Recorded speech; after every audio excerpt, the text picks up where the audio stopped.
राधे राधे दोस्तों, स्वागत है आपको मेरे यूट्यूब चैनल इंडिया पैराडाइज में। आज हम आपको लेकर आए हैं विश्राम घाट। विश्राम घाट जो है मथुरा में है और इसे विश्राम घाट क्यों कहते हैं मैं बताता हूँ आपको। कन्हैया जी जब कंस को मार के आए थे तो यहीं पे आके उन्होंने विश्राम किया था, इसलिए इसका नाम विश्राम घाट पड़ा। और भी अनेकों कथाएँ हैं यहाँ पे, त्रेता युग की बताई जाती हैं। जब लक्ष्मण जी ने एक असुर का वध किया था तो उसके पीछे भी बहुत सी लीलाएँ हैं, वो मैं अभी आपको बताता हूँ।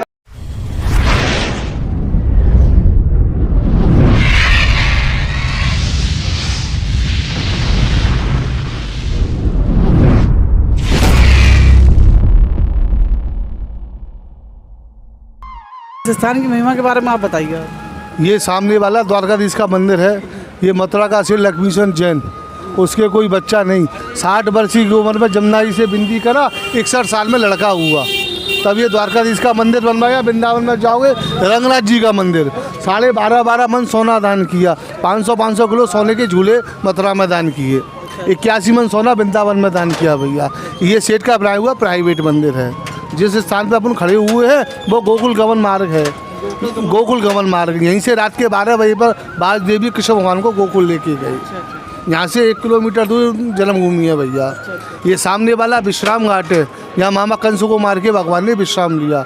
जैसे हरिद्वार में हर की पेड़ी है, मथुरा में विश्राम घाट। यहीं सुबह शाम जमुना जी का आरती होता है।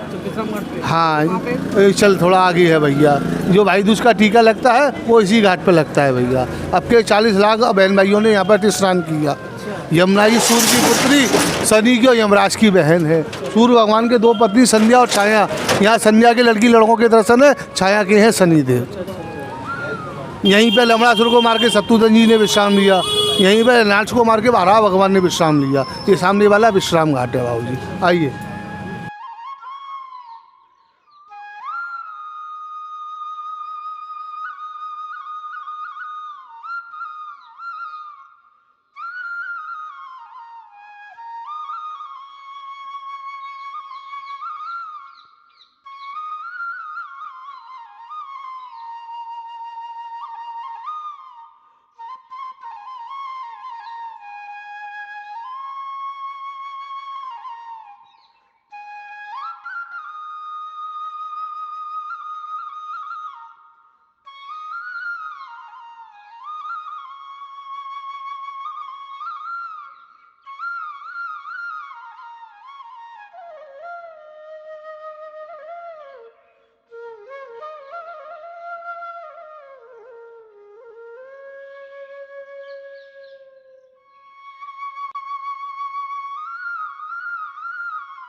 ये गोवर्धननाथ का मंदिर जो भगवान ने पहाड़ उठाया था, ये गोवर्धननाथ का मंदिर है। ये मानहीन भूमि, किसी का मान घमंड नहीं चला।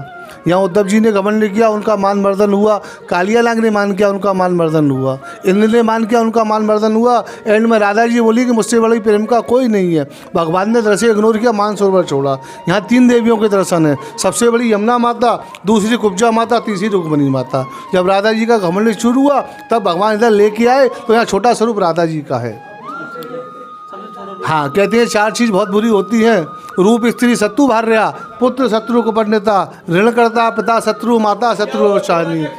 ज़्यादा रूपवान स्त्री हो वो पति के लिए घातक होती है। बच्चा पढ़ा लिखा नहीं हो वो माँ बाप के लिए घातक होता है। बाप लाखों करोड़ में बच्चे को कर्ज छोड़ जाए वो घातक होता है। माता 4 घर व्यभिचार करती है वो घातक होती है। कहते हैं बोया पेड़ बम्बूर का तो आम कहाँ से खाए। अच्छा बोगे तो अच्छा मिलेगा, बुरा बोगे तो बुरा मिलेगा। जैसी करनी और वैसी बननी भैया। हाँ जी।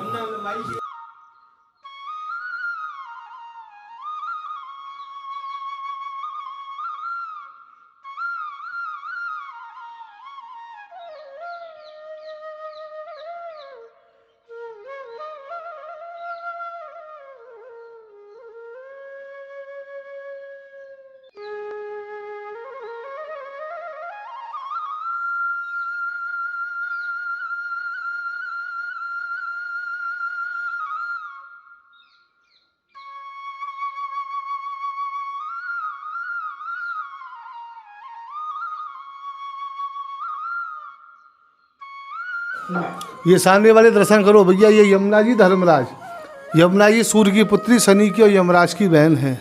सूर्य भगवान के दो पत्नी संध्या और छाया, ये संध्या के लड़के हैं, छाया के हैं शनिदेव। यहीं यमुना जी अपने भैया को टीका किया और वरदान मांगा, जो मथुरा में आवे वो यमलोक को नहीं जावे।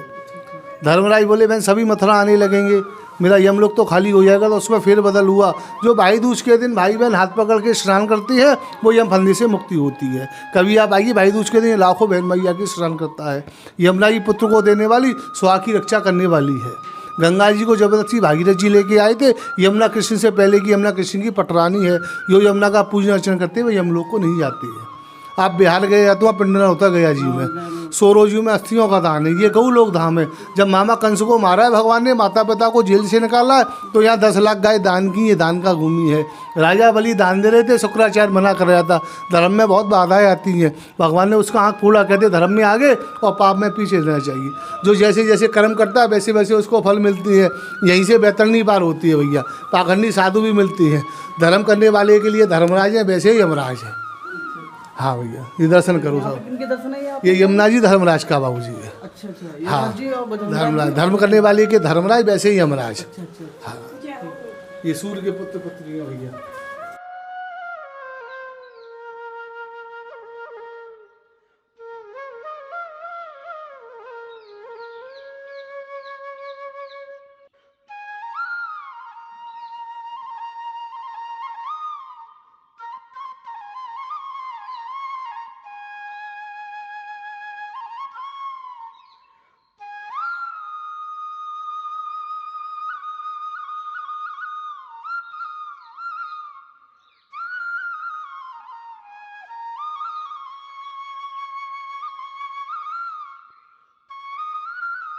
काशी विश्वनाथ का दर्शन, इस समय मामा कंस को मारा भगवान ने, तो काशी से विश्वनाथ आए दर्शन करने के लिए। ये अन्नपूर्णा मंगला गौरी है, जिस लड़की की शादी नहीं होती मंगल गौरी का व्रत होता है सावन में, वो यहीं से होता है भैया। हाँ,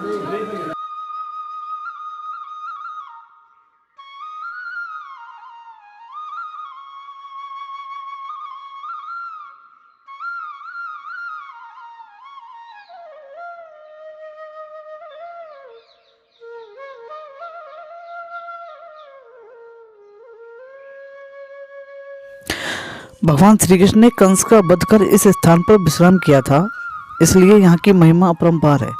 कहा जाता है कि भगवान श्री कृष्ण ने महाबलशाली कंस को मारकर इसी घाट पर उसकी अंत्येष्टि संस्कार करवाकर बंधु बांधवों के साथ यमुना के इस पवित्र घाट पर स्नान कर विश्राम किया था। पुराणों के अनुसार यम यानी कि धर्मराज एवं यमुना ये दोनों जुड़वा भाई बहन हैं। यमुना जी का हृदय बड़ा कोमल है, जीवों के नाना प्रकार के कष्टों को वे सह न सकीं, तो उन्होंने अपने जन्मदिन पर भैया यम को निमंत्रण दिया। उन्हें तरह तरह के स्वादिष्ट व्यंजन और मिठाइयाँ खिलाकर संतुष्ट किया। भैया यम ने प्रसन्न होकर कुछ मांगने के लिए कहा, तब यमुना मैया ने कहा कि भैया, जो लोग श्रद्धापूर्वक आज के दिन इस स्थान पर मुझ में स्नान करेंगे, आप उन्हें जन्म मृत्यु एवं नाना प्रकार के तापों से मुक्त कर देंगे। ऐसा सुनकर यम महाराज ने कहा, ऐसा ही हो। यूँ तो कहीं भी यमुना में स्नान करने का प्रचुर महात्म्य नहीं है, फिर भी ब्रज में और विशेषकर विश्राम घाट पर भैया दूज के दिन स्नान करने का विशेष महत्व है। विशेषकर लाखों भाई बहन उस दिन यमुना में इस स्थल पर स्नान करते हैं। ये जो आप हनुमान जी की प्रतिमा देख रहे हैं, इसे भगवान राम के छोटे भाई शत्रुघ्न द्वारा स्थापित किया गया था, और उनके द्वारा ये स्थापित कब और कैसे किया था ये मैं आपको अपनी अगली वीडियो में बताऊंगा।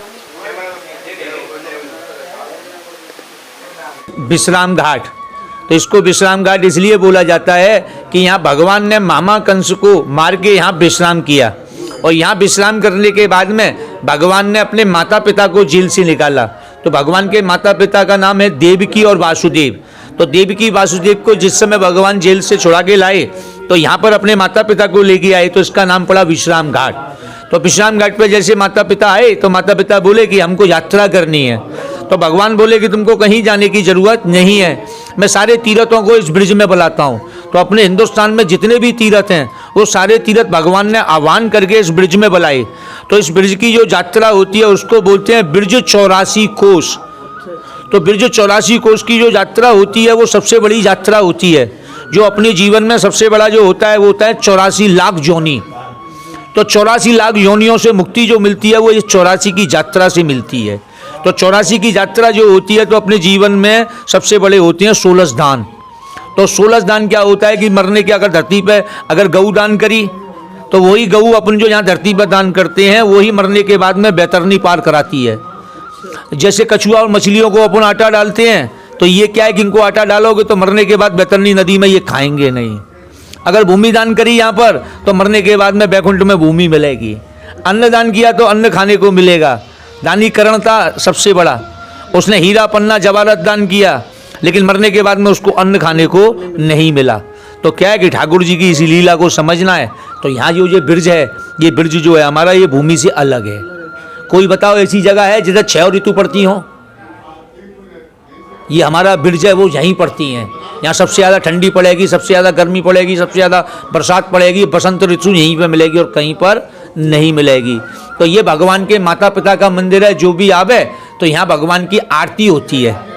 आरती में जो भी आवे बने तो करना, नहीं तो कोई ज़बरदस्ती नहीं है। क्योंकि ये वो जगह है कि भली कमानी सादगी और लागे हरि के हित और पूजी साहूकार की और यश कोई और ले जाए। बोलो जमुना मैया की जय। जय हो भैया। तो ये माता पिता हैं भगवान के।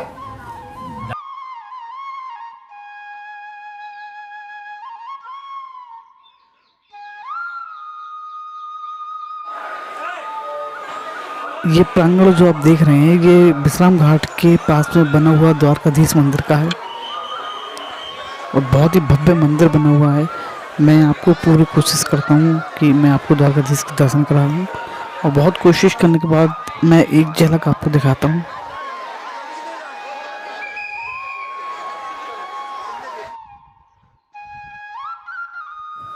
जो ये स्थान आप देख रहे हैं इस स्थान पर रमण बिहारी जी का मंदिर है। माना जाता है कि संत रसखान ने यहाँ तपस्या की थी। यहाँ इनकी समाधि भी बनी हुई है। रमण बिहारी जी के प्राचीन मंदिर के जर्जर होने के कारण नए मंदिर में रमण बिहारी जी को विराजमान किया गया। मंदिर राधा कृष्ण की अष्टधातु की मूर्ति है।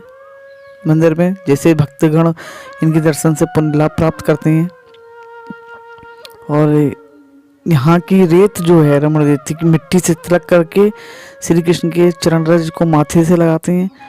इसमें लोट लगाते हैं, खेलते हैं और यहाँ लोट लगाने से बिल्कुल ऐसे ही आनंद मिलता है जैसे छोटे पे कन्हैया जी अपने बाल सखाओं के संग यहाँ खेले थे और बहुत ही आनंद आता है। ये देखिए कैसे भक्त लोग इस मिट्टी में लोट लगा रहे हैं।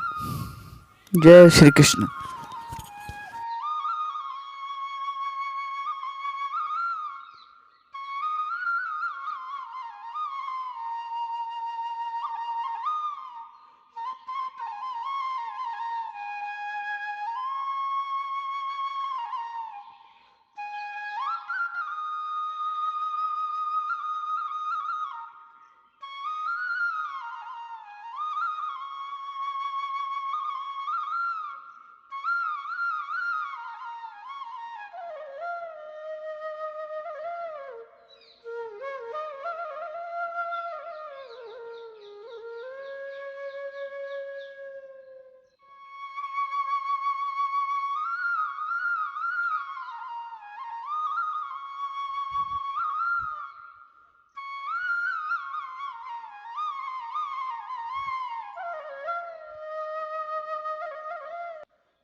रमण रेती के सामने एक पार्क है जिसमें बहुत से हिरन हैं, मोर हैं, बत्तख हैं, शुतुरमुर्ग हैं और भी अन्य प्रकार के जानवर हैं जो बहुत ही मिलजुल के रहते हैं। एक सौंदर्य का प्रतीक हैं जो यहाँ के भक्त लोगों का मन मोह लेते हैं।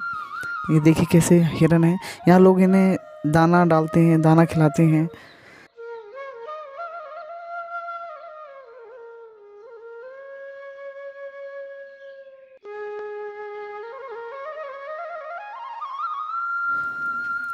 अगर मेरी वीडियो पसंद आई हो तो लाइक कीजिए, कमेंट कीजिए, शेयर कीजिए और मेरे YouTube चैनल को सब्सक्राइब करना ना भूलें। और मैं आप लोगों के लिए ऐसे ही अच्छी वीडियो लाते रहूँगा, ऐसे ही दर्शन कराते रहूँगा। राधे राधे, जय श्री कृष्ण।